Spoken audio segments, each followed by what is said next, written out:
Prachi 7th class English grammar assignment number 100 synonyms type 1।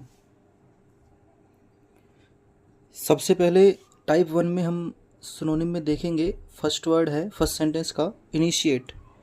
Initiate का मतलब होता है शुरुआत करना, तो इन तीनों में शुरुआत करने का हो जाएगा begin. Option c will be the correct answer. In the next sentence we will see abolish. Abolish का मतलब होता है तबाह करना, नष्ट करना, तो नष्ट करने का मतलब होता है डेस्ट्रॉय। थर्ड सेंटेंस में वर्ड आ रहा है हमारा वर्सेटाइल। वर्सेटाइल का मतलब होता है हमारा कई तरह के जो काम कर सकता है, यानी कि स्किल, तो स्किल्ड इसका आंसर करेक्ट होगा। Next word is famished. Famished means जोर से भूख लगना, तो जोर से भूख लगने का हंग्री हो जाएगा। Next is you must not use force to bully and oppress the weak. Oppress का मतलब होता है दमन करना, किसी पर शासन करना, तो टॉर्चर करना, यानी कि torture will be the correct answer. Next is idle. IDLE। दो तरह के वर्ड होते हैं, आइडल, IDLE आइडल और IDEAL।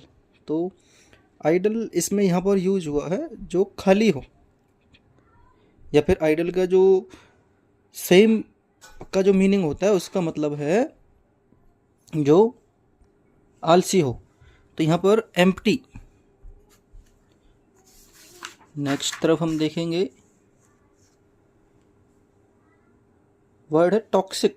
टॉक्सिक का मतलब जो हानिकारक हो, हानिकारक का मतलब हो जाएगा हार्मफुल। नेसेसिटी। नेसेसिटी का मतलब होता है जरूरी, यानी कि essential. Next word is keen. कीन का मतलब होता है उत्सुक, तो उत्सुक वर्ड जो है यहाँ पर डिनोट करेगा एक्यूट, पक्का। Next is sullen. सलन का मतलब होता है दुखी, तो इसमें वर्ड दुखी बताएगा हमारा सी, ग्लूमी। ग्लूमी का मतलब दुखी होना।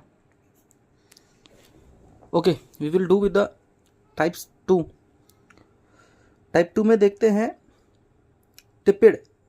टिपिड का मतलब होता है वैसे गुनगुना, जैसे वाटर के लिए लगता है गुनगुना पानी, गुनगुनी चाय, ऐसे। तो हॉट का मतलब ज़्यादा गर्म होता है, तो वो यहाँ पर वार्म करेक्ट आंसर होगा। नेक्स्ट है एक्सेंड। एक्सेंड का मतलब चढ़ना, तो लीप नहीं कहेंगे चढ़ने को, ग्रो भी नहीं कहेंगे, डेविएट भी नहीं करेंगे। माउंट, माउंट का मतलब ऊपर चढ़ना, so d will be the correct answer. Correspondence. Correspondence का मतलब होता है जो समझौते में चीज़ें हुई हों, यानी कि एग्रीमेंट, तो agreements will be the correct answer. Option A. Abduct. Abduct का मतलब होता है किसी का किडनैप कर लेना, so option A for Amarendra Baahubali will be the correct answer. Fortunate. Fortunate का मतलब भाग्यशाली, तो भाग्यशाली यानी कि lucky. Next word is illegal. गैर कानूनी, तो गैर कानूनी अनलॉफुल। सोवर्ड। सोवर्ड का मतलब होता है ऊपर उठना। ऊपर उठने में यहाँ पर वर्ड राइजन। राइजन का मतलब ऊपर उठना है, तो यही इसका आंसर करेक्ट हो जाएगा। इनहेंस। इनहेंस का मतलब होता है सुधारना, अच्छा बनाना, तो improve. Improve will be the correct answer, option number A. अब नेक्स्ट वर्ड है हमारे पास डेवस्टेशन। डेवस्टेशन मीन्स तबाही। तबाही यानी कि नष्ट करना, यानी कि डेमोलिशन। उसके बाद है वायलेंट। वायलेंट यानी कि खूंखार, खतरनाक, तो इसमें खूंखार खतरनाक बनेगा हमारा फियर से, खूंखार जिसको कहते हैं।